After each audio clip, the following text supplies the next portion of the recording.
Hi YouTube and happy Sunday. In today's video I'd like to talk a little bit about bike fit. I both want to talk about how to pick a bike that's likely to fit you, as well as how to adjust that bike once you've gotten it for optimal fit, for optimal comfort and ride quality. I decided to use my Panasonic Sport 1000 road bike as an example, as I think it's either the bike that fits me the best or that I've adjusted the best to properly fit me. It is a gaspipe frame from 1981, which makes the amazing fit all the more ironic, and it is a 52 centimeter frame. You'll see bike frames, their sizes listed in centimeters or inches. There's different increments between them. I've seen 49 centimeter and 50 centimeter frames, 52 centimeter, 54, 56, 58, 60, 62, and 66 if you're someone like Shaquille O'Neal or somebody else quite tall. This frame's a 52 centimeter frame, or alternatively a 20-21 inch frame. I find that 52 or 54 centimeter frames fit me the best. You can find sizing charts that will identify a particular frame size that's given by the distance between the seat post collar there and the center of the crank, that will fit you based on your height. I'm 5'10", I have kind of long legs, so I found even 58 centimeter frames fit fairly well as far as leg extension.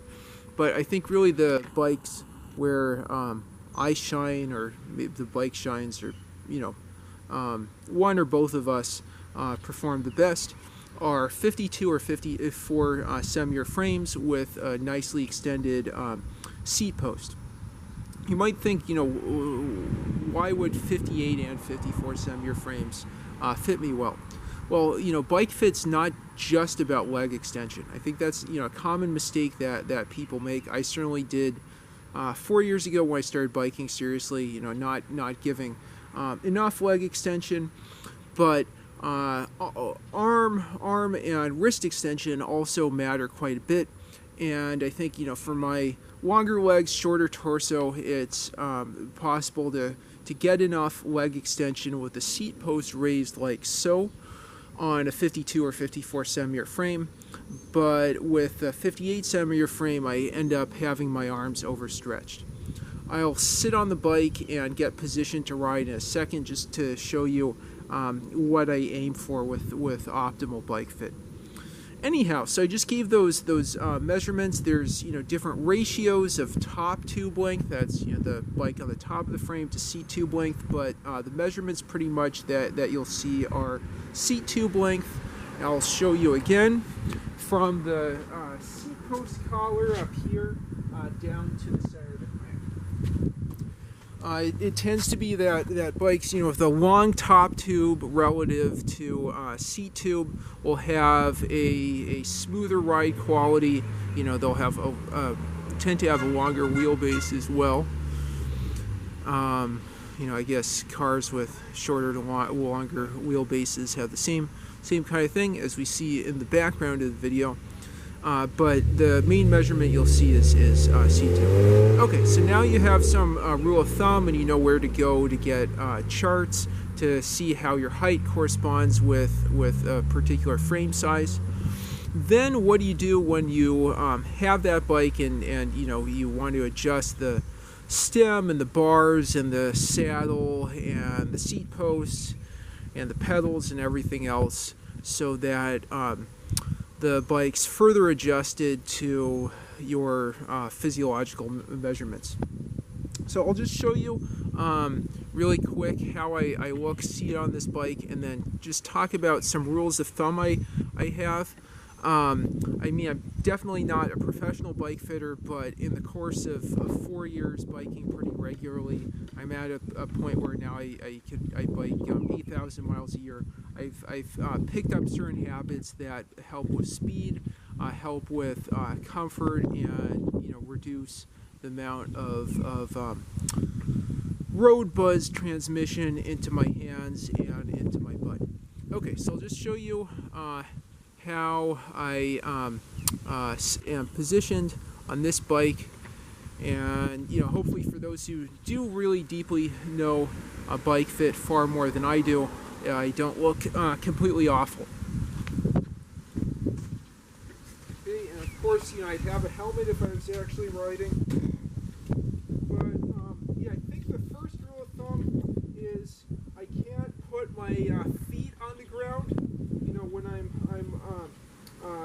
on the bike, I have to lean over to one foot, and when I'm at the end of the pedal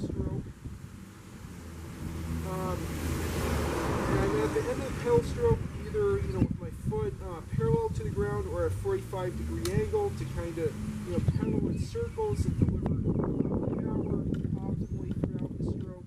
My leg's not overextended, but it's not underextended either. So those are a couple rules of thumb as far as leg extension. Similar kinds of things with arm extension. I mean, most of the time you're going to have your hands on the hoods here. But yeah, you definitely don't want to feel like you're going over the bike, or that your arms are like too far in or too far out. Okay, so hopefully that's helpful. Yeah, so I think like the very simple explanation is that you want your legs not completely but nearly extended. I've seen the angles. What is it, like the angle at maximum extension between the upper part of your leg and the lower part of your leg being 150 degrees. Hopefully I showed that a second ago. And you want the same kind of not overextension or underextension in your arms. I've heard as a rule of thumb, and I'll show you here in a second by removing the camera from the tripod, to have a fistful of seat post exposed. You can see I have a decent amount more, but again, that corresponds to the fact that I need some extra leg extension on a frame this long, on a frame this size, while keeping optimal arm extension. Another rule of thumb I've heard is to orient the bars, for positioning of the hoods, which I think some people might say are quite high, so that the imaginary line from the drops goes down into the rear wheel hub. So that's another thing. There's the height of the stem that you can play with, the angle, or how you rotate the bars around the stem at that mounting point. And then another thing that I forgot to mention is how you adjust the seat. You can see there's so many variables here. There's rotating the bars. There's the height of the stem. You can get different length stems for more extension or less extension. Different kinds of bars, like these rando bars that are wider, or regular drop bars that are narrower, for how far laterally your arms extend.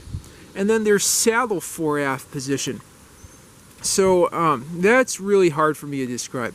When you're leaning forward, you definitely, I guess, don't want your bum to be out here. You don't want it out there. I find like if most of your butt is like in the narrow part of the saddle, like here and forward, when you're leaning forward, that tends to be optimal as far as ride quality.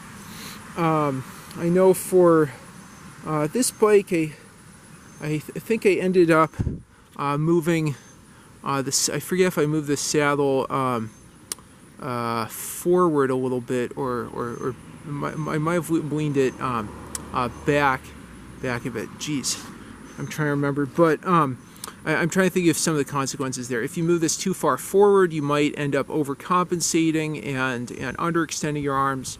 If you move it too far back, you might overextend your arms. I think honestly I might have moved the saddle forward about an inch or so. You can see you get, I guess, a couple inches on these rails, and some of these rails will have little tick marks to reference how to move your saddle forward and back. The final thing I'll mention with these nice micro adjust seat posts like this Cali Uno is, in addition to moving your saddle back and forth, you can rotate it up and down. I think you really want a level saddle optimally, maybe slightly nose down. I've definitely had a saddle that's nose up or turn nose up during the ride, and that's not an experience I'd wish on anybody. So don't do that. Anyway, so I know that was kind of scatterbrained, but I hope that gave you a little overview of how to set up, one, how to pick a bike that fits you, and then how to set it up further so you get optimal fit and optimal ride quality. I think that's really key to reducing fatigue and enjoying a nice long ride. You want to feel tired, maybe super tired, but you definitely don't want to be sore. Okay, so with that, I conclude the video. If you have any thoughts, questions, suggestions, or comments, please leave them in the comments down below. And if you like what you see, please like and subscribe as always. Thanks so much for watching, and have a great one.